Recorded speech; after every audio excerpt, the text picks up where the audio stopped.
Hello and welcome to the Wake Up Podcast. I am Ben Kaysen here with Eric Thompson. Eric, how you doing? Man, that's amazing. I'm so much better just listening to that. That is impressive, man. Oh, no. Dude, seriously, I just feel this is definitely your den. Impressive setup, but more importantly, man, I love the way you operate, and you sound so smooth. I appreciate you, T. Right? I appreciate you. For sure. Yeah, Eric Thompson, this guy is a big deal when it comes to Wake Up Pueblo, when it comes to Pueblo, when it comes to United States businesses. Have you gone out of the U.S. to do any coaching? Yes, but not for businesses. I've done some work that's I've made an impact in some different countries through my curriculum entitled Civil Schools, right? So a business partner and I, Jamie Utt, really talented individual. For years we worked together, and that type of the impact of that curriculum has definitely leaped a few borders. Gotcha. And so very humbled and thankful that was able to do that. But from a business standpoint, I mean, I don't know if Canada necessarily counts, but I've done some work. Yeah, I've done some work up there. I awesome. feel like North America, it's in South America, we're all kind of, Mexico, United States. I think everything's Canada. pretty connected right now. Yeah, you can count Canada. True, right? Yeah. Yeah. Yeah, for sure. I mean, Eric has done a lot of stuff when it comes to just all kinds of different facets of business. Most recently, you were in Silicon Valley as a coach for businesses and for other professionals, from what I understand. But you've worn many hats, as you know. So now your journey leads you to Wake Up Pueblo, to Southern Colorado, to our business here. As you know, we've had a lot going on here when it comes to just coming up out of nowhere using Undercover Billionaire. On your side, what's that been like to kind of see us begin and grow? And then where are you jumping in at? Yeah. So there's obviously really incredible energy here, right? Not only here at Wake Up Pueblo, but Southern Colorado is just a really up and coming community, and for all the right reasons, right? So there is a special. It's my second time through Southern Colorado. I lived in Colorado Springs, 2006, and always loved it and made some really incredible friendships here in the area that have stuck with me throughout the years that I'm very thankful for. One of those friendships being Matt Smith, and so we go back around 20 years or so and have a pretty storied history together. And Matt's just a source of all kinds of incredible energy, right? But I think the people, that's easy. That's easy what people see, right? But beneath that, there's a depth to him. There's a depth around how much he cares about his community. That's always been really respectful. That's something I've always really respected him a lot for, is just how deeply rooted he is here in Pueblo. And it was funny, we were just having a conversation around some different opportunities he had previously in his life to go in different areas, to go be called to something bigger at the time. Yeah. Right. And he had enough perspective to know what he was building way back then to say that, no, that's not, not that it's not big enough, but that's not the impact he wanted to make. Right. And so for him for many years to be able to say like, no, I have a vision. I'm going to stay committed to that vision. And part of that vision is Pueblo, Colorado. None of this that's happening is surprising to me. The fact that a production crew from Discovery Channel found him, and Grant Cardone recognized just how talented he was and wanted to align with him in the manner in which he did. None of that's surprising to me, right? Wow. I've known Matt for a long time, and he is a light. He's definitely there's a strength to him. There's an enthusiasm that on the surface we all see, but deeper down, the dude's legit. He cares. He's in the game for the right reason. And, I have a huge respect for who he is. Yeah, absolutely. So what's your role now with Wake Up? Yeah, well, we went back and forth around titles, and I've never been really caught up on titles. I'm more about influence, right? But we started out with president of operations, and then Jenny said, "You're going to be the poo?" And I said, I got to rethink that one. That's a good point. So, I think, my role right now is just providing direction. It might be in the title or the form of president. But really, at the end of the day, it's about impact, and it's about creating the conditions for people to fully show up and do their best work. And we have so many talented people in this building, specifically you. I know I've given you a hard time over our brief history of just pointing out over and over again. Like, It's dude, good. you are so talented, man. You are in the right, you're playing the right position. You know what I'm saying? You're in the right spot. You're hitting in the right, spot. We're leveraging your talents intelligently. But what I love about it is that you understand the responsibility you have within this building, and you've rolled up your sleeves and just had to level up from being that your background was in broadcasting, right? And the passion that you have for sports and telling those type of stories, for then being in this position it's less about you and telling the story. It's about you creating the conditions for others to share their story. Yeah. Right. And you've really understood that quickly. But more importantly, what I've appreciated about our relationship is that you recognize we got to make, if it don't make dollars, it don't make sense type thing, right? Like at the end of the day, we have to set this up for our clients to win. Yeah. And we have to make sure that everything we're doing is very intentional in a way of the stories that we're extracting are being shared in a way that are consumable to their community, not our community, but their community, right? Sure. Which builds their business and builds their reputation. And I think you've done that really eloquently, and I'm very, very much so impressed with what you're doing. So back to my role in all of that, man, I'm just kind of getting out of people's way, right? I'm just trying to set up, seeing if there's barriers, remove barriers, and let you go do what you do. So it's been a really fun journey so far, and I'm really excited about the strides we've made in a short period of time. But I'm just hugely excited about where we're going, because there's just too much talent in this building, and there's too many wonderful stories here in Pueblo that are going unnoticed and untold. And for us to be in a position to enhance and elevate those voices and spotlight those stories is just hugely inspiring to me. Yeah. And I'm very thankful to be on the ride. Absolutely. Yeah. I mean, specifically from my side, watching you like come in, and I've seen as you've like gotten to know everybody and you're like figuring out what our systems look like, you're a guy that like commanded respect from me pretty fast. And that's something that I wouldn't say a lot about a lot of people. There's a lot of people here that command my respect really fast, because obviously everybody here is incredible. But, like the thing about you that I've seen, I've gotten to sit with you in a few meetings as well with clients, that I'd almost call you a chameleon, if that makes sense. It doesn't matter if you're meeting with a roofer, or if you're meeting with a realtor, or if you're meeting with a guy who's here to do music, you can inhabit whatever they're looking for. Yeah. So can you kind of like speak to me about what that comes from? Because I feel like you've got a lot of experience in a lot of different places where you can talk intelligently about their business. Where did that come from? Oh, you wanted to go deep.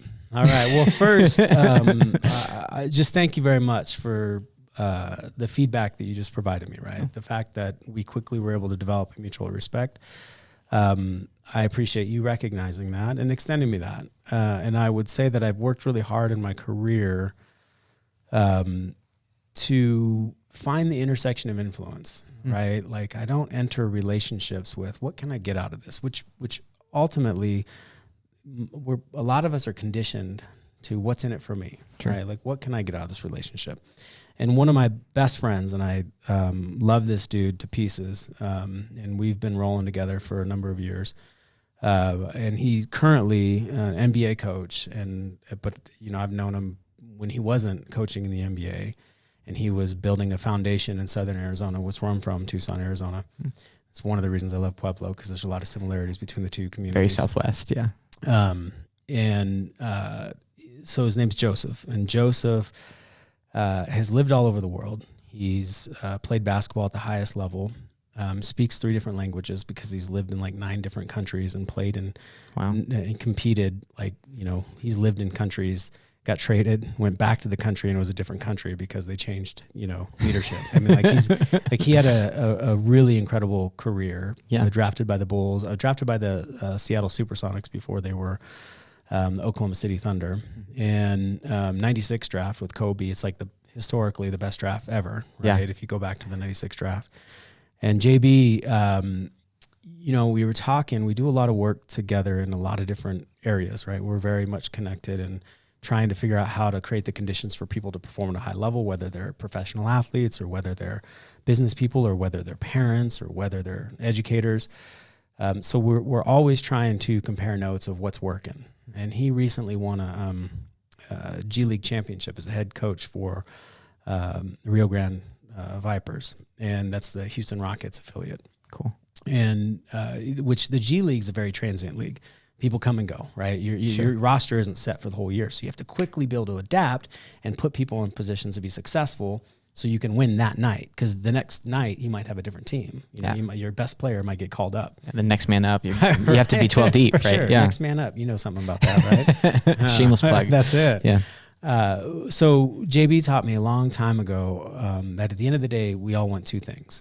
We want to be loved and we want our life to matter. Doesn't matter where we live, who we love, what language we speak, what color our skin is, who we pray to. None of that, it all comes down to the same thing. We want to be loved and we want to do meaningful work. We want to, have purpose in our life. And so I enter every relationship, back to your original question, Ben, is that I enter every relationship and interaction in a way of like, I know enough about me, but I'm curious about you. And I want to learn about you. What matters most to you? What's your intersection of influence? Where can we meet and find commonality? And then from there, what can we build together? Yeah. Right. So that's just innate. And where's that come from? My parents got divorced when I was young. I was really young. And that was a really complex situation in my life. I have an older brother. We have different fathers. And he was two younger brothers as well, and a younger sister, but pretty crazy family dynamics, right? At this point in my life, I'm 6, 7 years old. Divorce is taking place. My older brother, who's 5 years older than me, is now going through the second time of a broken family, right? His father and my mom got divorced when he was really young. Now he's kind of in this new, accepting my father as his father, right? Then there's this divorce, and my father is kind of now moving into creating a new family, and my mom's left with two young children, two young boys. And but my older brother was at the age where he could act out and be a little more challenging to manage.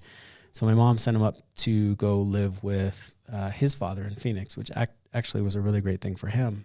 But for me, I went from, hey, there's this family of four, to, okay, my dad's no longer, living in the same house, and he's kind of moving into creating a new family. My mom is struggling to, provide for us and take care of us. Yeah. And my brother is now gone. And this is before internet, right? And I can't long distance phone call you had to pay, and you just, you can't just Skype him up from there. He moved from Tucson to Phoenix, and that's he's gone. I don't see him. I don't talk to him. He's gone. Overnight type thing, right? So as a young child at that point of now my mom's working a couple jobs and going to school to try and better her situation. And I was the typical latchkey kid at that time, right? There's a generation of us. But a latchkey kid that's by himself, that wasn't a family dynamic, and now by himself in a complex area of Tucson, Arizona, there were a number of situations that I had to navigate that I was put into that I was not prepared emotionally, right? I didn't have the skills. I didn't have the understanding, the awareness to navigate those. And so you automatically in those situations go to survival mode, right? How am I going to stay safe, right? And there was one thing in my life that pulled me through, and it was my connection to the game of baseball. That was just one. I still remember my first baseball practice. I begged my mom a couple of years and my dad to sign up for baseball, and it just didn't work. So where we lived, finally get the opportunity. And I remember my first baseball practice, and it was seriously, and you'll appreciate this, whether it was a spiritual moment, God whispering, whatever the case was, I just remember I'm home. I found my space. I belong, right? Yeah. And so I own that moment of feeling seen, heard, valued, loved, purposeful, all those things, right? I experienced that moment. And it was transformational for me. It was one of those things as a young person. I understood what it was. I understood what was going on. And I knew I'd be connected to this game, and this was my way out. This was my identity. This was what's going to get me through. This was going to teach me about life. But through that and experiencing that, I never forgot about it. I know that power of wanting to feel seen, to feel heard, and to feel valued. It shifts us from survival mode to performance mode. Yeah. Right. It's like this crazy switch. And I learned that at that age. And I realized that if I could be some conduit of that for other people. If I could be somebody that just suits up, shows up, and steps up and meets you in that moment and says, Ben, man, I got you. I see you. I hear you. And you know what? You belong. Like, we're in this thing together. It's community. And I learned that, and I wasn't skilled. It took me a long time to really understand how to do it, but I knew that that was what I needed to do. I knew that's what I was put here for, right? Baseball gave me the strength and the courage and the path out and the social skills and the physical skills and all those things, the leadership skills, and to love to be strategic and competitive. It taught me all those things, and those things translate into all the work that I'm doing now. But at the end of the day, it comes down to that moment of finally feeling like you belong, right? So that was a long explanation of how I kind of got where I'm at and why I do the work that I do, but it really does stem from that. Wow. And so then now that you're at Wake Up, do you see that Wake Up kind of like follows that same purpose, or what are you seeing there? It's a huge responsibility, the work that we do, right? And I had this conversation with a business owner recently of like, you know, I know you don't have children yet. If you choose to go down that road, they'll teach you more about life than you can ever imagine. I have 4 children, very fortunate that my wife and I have 4 incredible, healthy children.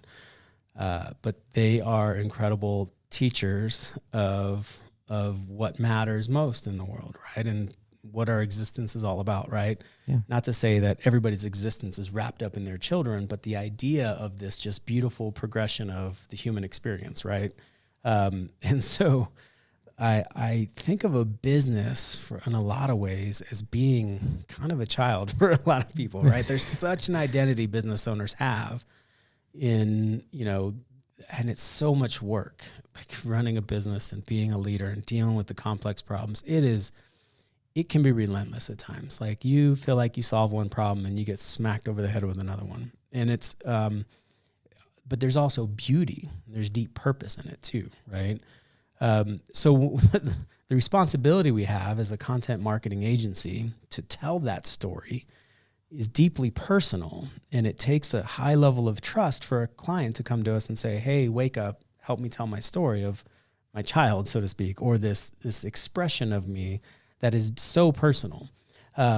So yes, in that there's a lot of alignment there, because if we can do a really compelling job of building out a comprehensive content marketing strategy, and we can build alignment of a team of, you know, 8 to 9 production people and some digital, some people on the digital team, some strategic, you know, direction. And if we can build alignment, and then that business owner has really, they have this force, this extra force, right? This tapped in like strength and power of somebody who's out there trying to amplify all the good that they're doing in the world, right? So yes, and I feel like just in that moment where I felt purpose in my life, or where I meet somebody and I'm able to find a commonality and build some relationship, build connection with them. Yeah.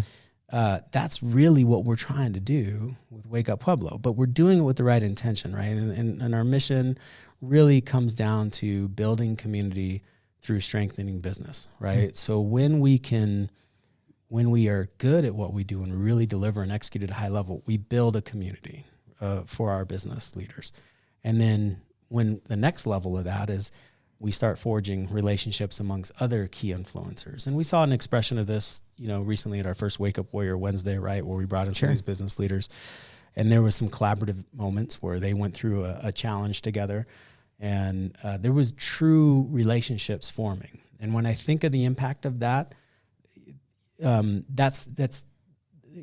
becomes inspiring. It really is. I mean, it's the kind of stuff like, you know, there's a lot of momentum. There's a lot of meaning in the work that we're doing, but some of the stuff we're putting out into the universe right now, it may not fully blossom and realize its full like intent for years down the road.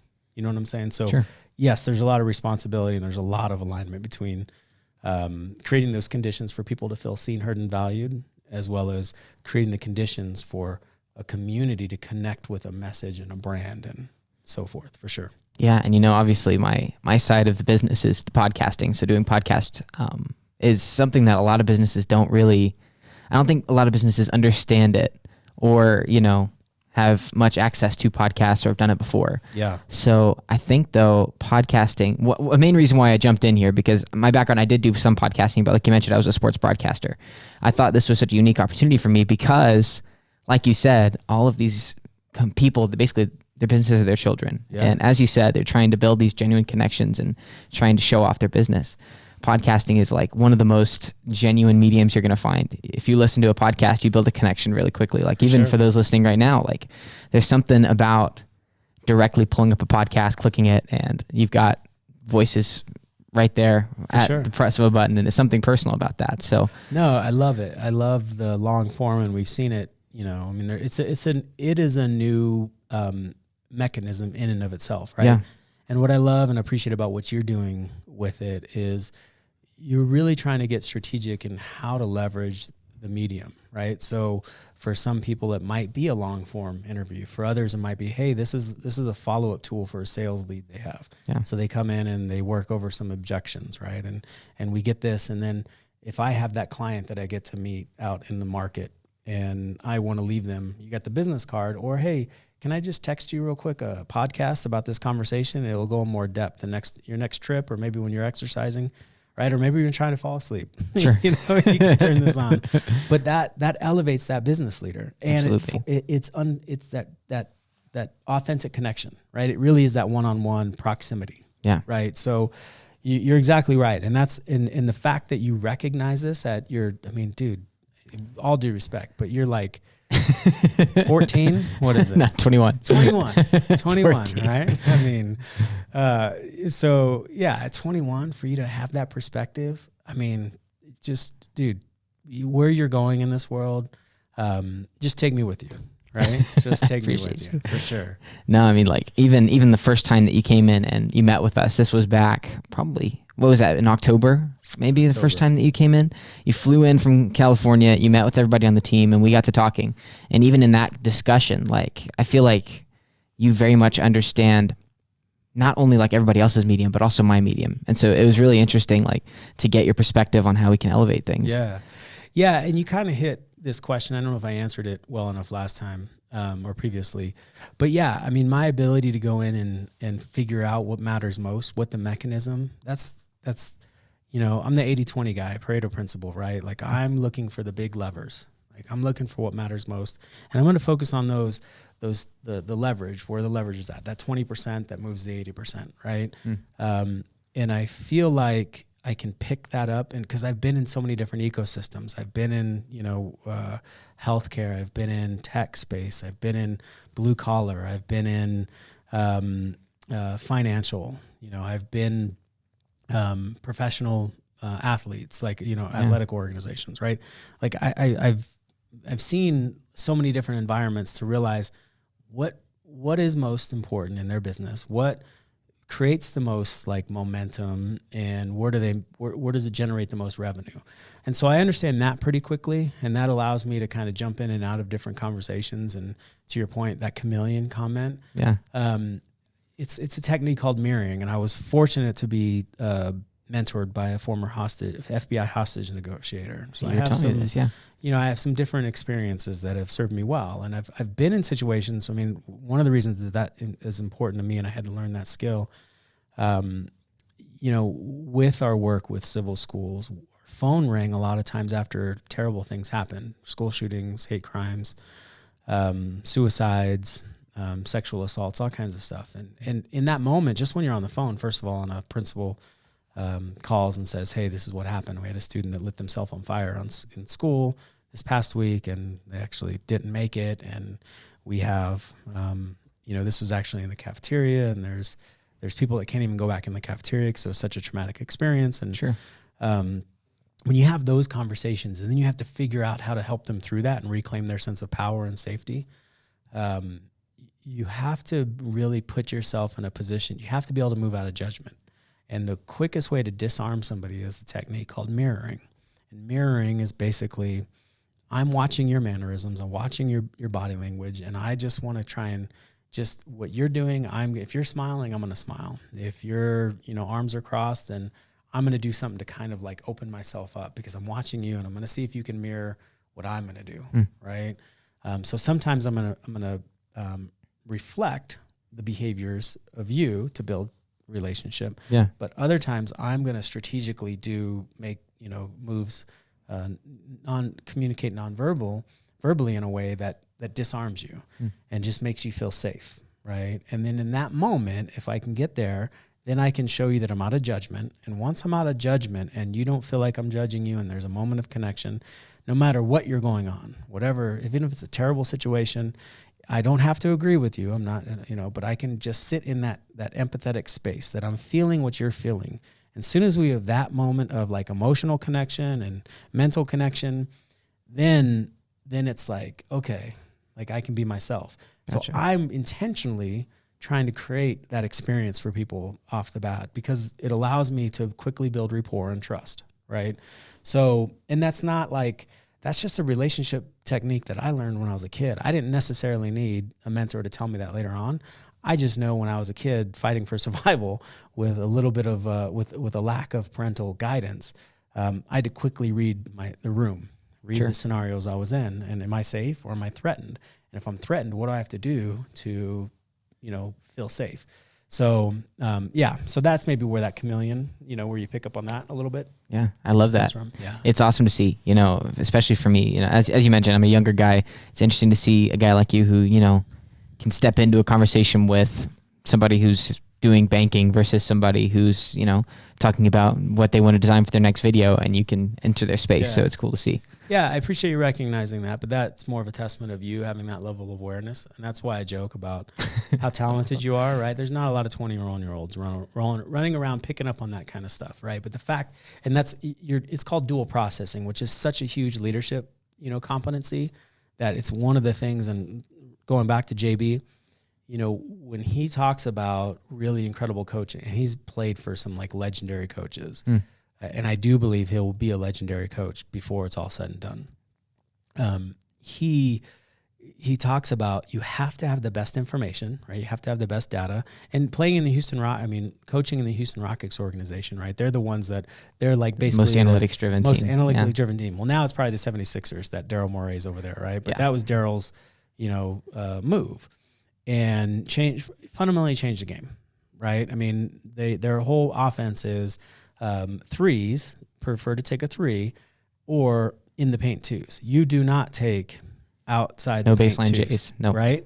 So, but that's something, the data aspect of knowing that and being able to process that as a coach or a leader is incredibly important. So you got to have the best data, number one, right? The best information. Then number two, you have to set up the best dynamic. You have to create the conditions for people to take that data and act on it at a high level, right? And what you're doing with dual processing is you are listening to what I'm saying, but then you're watching what I'm doing, right? You're looking for the story below the story.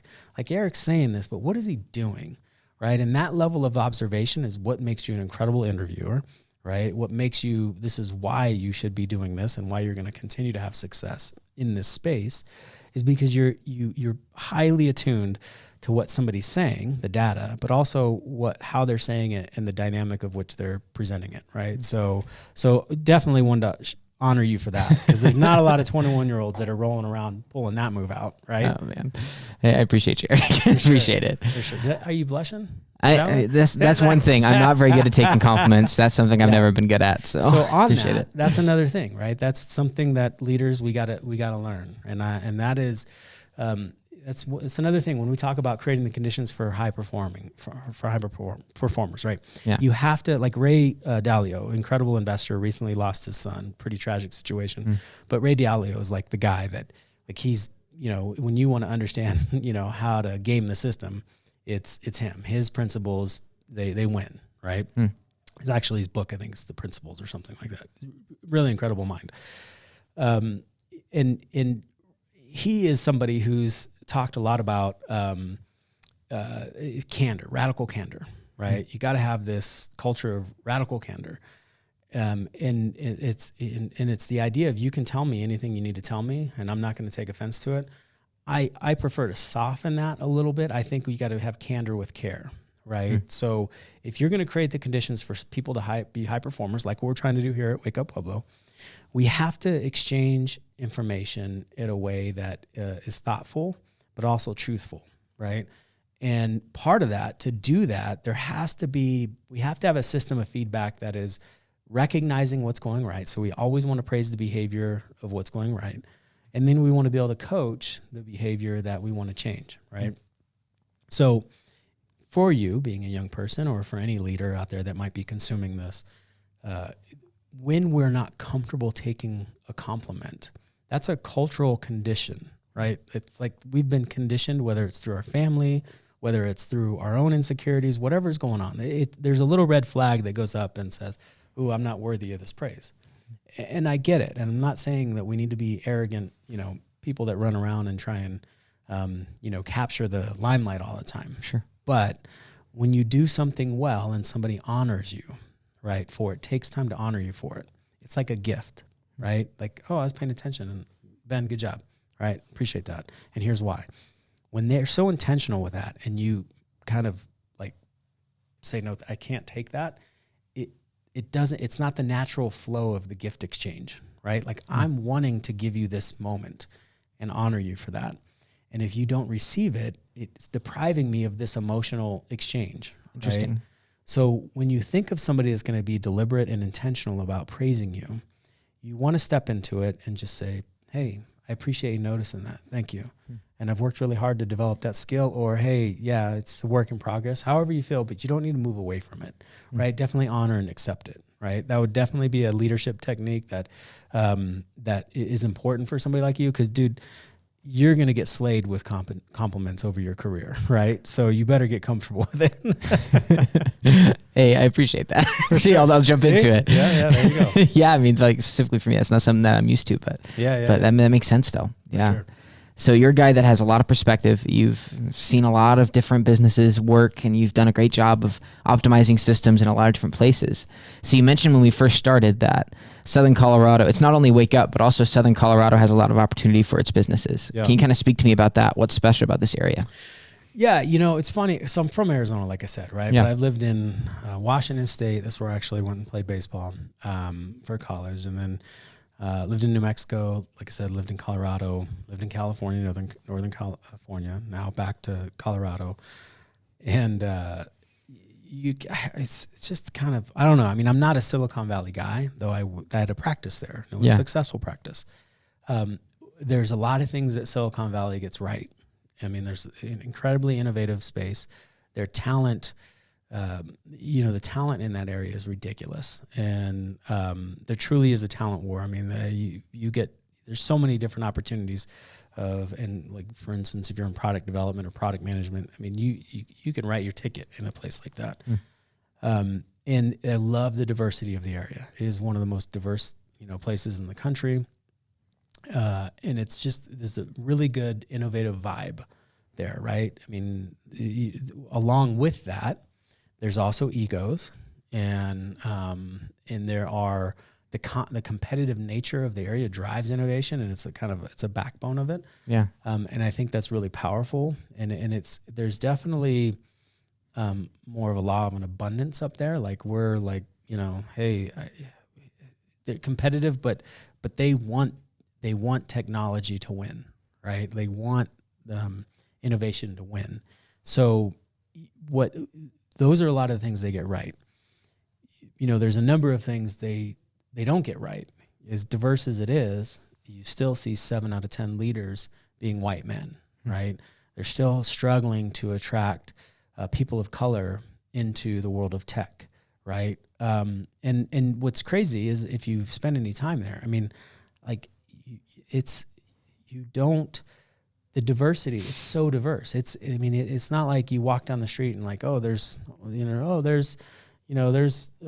Hispanic, oh, there's an Asian, and then there's 15, white people. Like, it's not like that. It's like, it's pretty even, right? I mean, you got every representation there. Sure. So it's such a cool, like, dynamic.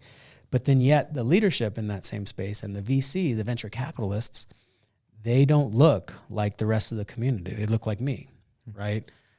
So where I think of, a place like Southern Colorado may not have the same level of diversity, but when you really understand community, and I think that's where a place like Northern California struggles is, what does community look like? And what I appreciate about Southern Colorado is that there's a deep connection to community. Like obviously there's gonna be different political beliefs, all that kind of stuff in this part of the country than there might be in Northern California. But at the end of the day, people are gonna, take care of their neighbors here. And I think there's something really beautiful about that. And regardless of belief or, creed or color, and I'm not saying we don't have the same traditional societal ills that, other parts of the country don't have. I mean, a lot of these challenges are systemic in nature, right? I mean, when you start talking about inequities and trying to create pathways for underrepresented talent to, get opportunities professionally, that's an American. That's not just. I mean, definitely, that's a problem we all face throughout this whole country, but in other parts of the world, right? Those things are all sexism and classism and racism. Those are all, people problems, right? And those are. But with that, people that you want to be in. I found myself wanting to be in communities and surrounded by people that are committed to creating more pathways for success for everyone, right? And I think that here in Southern Colorado, specifically Pueblo, there's a deep connection to community, and there's a sense of we all want to win together, right? It's very collaborative, and it's interesting because this is a smaller market, but yet still there's still a belief of law of abundance, like, hey, we're going to win together. We're going to go through this together. And Pueblo being one of the most resilient cities. I mean, 100 years celebrating the flood this year, right? And and you think about, the path that Pueblo was on before that flood and where they're at now and how they're trying to create an identity. That identity for me comes down to commitment to community and definitely I love the outdoors. And there's the Colorado sunshine and the Colorado air is definitely magical for sure. So I'm excited to be breathing that again, especially after breathing smoke for the past however many years, since California's been, definitely challenged with fires. It's that was a tough year for sure this past year. So so there's, definitely excited about being here in Colorado again. Where do you see Wake Up Pueblo in 3 years? Yeah. I'm less focused on where Wake Up Pueblo is going in 3 years. I'm more focused on making sure that we are a champion and a conduit for connection and success for our clients. Gotcha. Right. So I don't necessarily I'm not in a phase right now where I'm thinking about, what's in it for us. I really am we have some work to do for our clients. And the impact we can create for them I think can be monumental. I think with the team and the talents and the collective creative intelligence within this building, and we can really advance our clients' position in the market. Yeah. And so that to me is what I get excited about. And there's particularly a few clients that I've met with that I just we were built for one another, right? And I'm excited about those type of partnerships because it's like I said earlier, it's difficult for a client looking to align themselves with an agency like us, even though our model's very different than what you're going to find out in the market. It's not conventional, right? Yeah. And we're definitely built for the long game. And I think that when somebody's wanting to build it the right way, right, they really want a brand that is about advancing, innovation and services that impacts community on a meaningful level. For those client partners, I think that what's so beautiful about the journey of aligning with somebody, like a organization like us that's really has a lot of depth and talent, is that especially locally, the local clients here, and I anticipate we'll have some clients outside of the Colorado market, and we're having some of those conversations right now. Yeah. But this team, there's Pueblo Proud.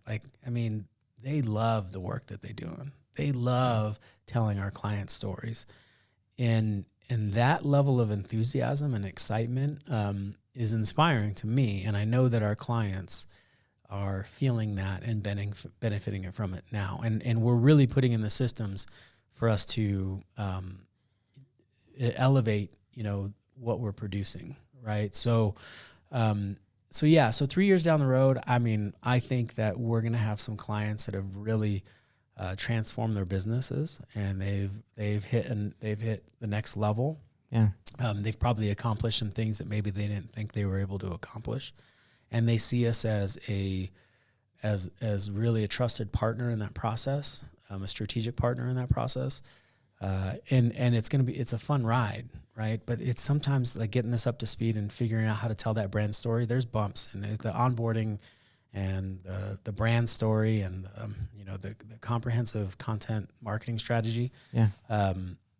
That's a process. And so when we get a client that comes in and understands that, and we can really, play off each other and enhance each other's ideas, there's nothing better. And when I see that creative energy coming out when you're sitting across, or I watch when you're a podcast and there's a deep connection between you and our client, or Mia writing down, some sort of, strategic plan, or Tyler or Chavez, like their minds are racing as they're, being selective around production shoot.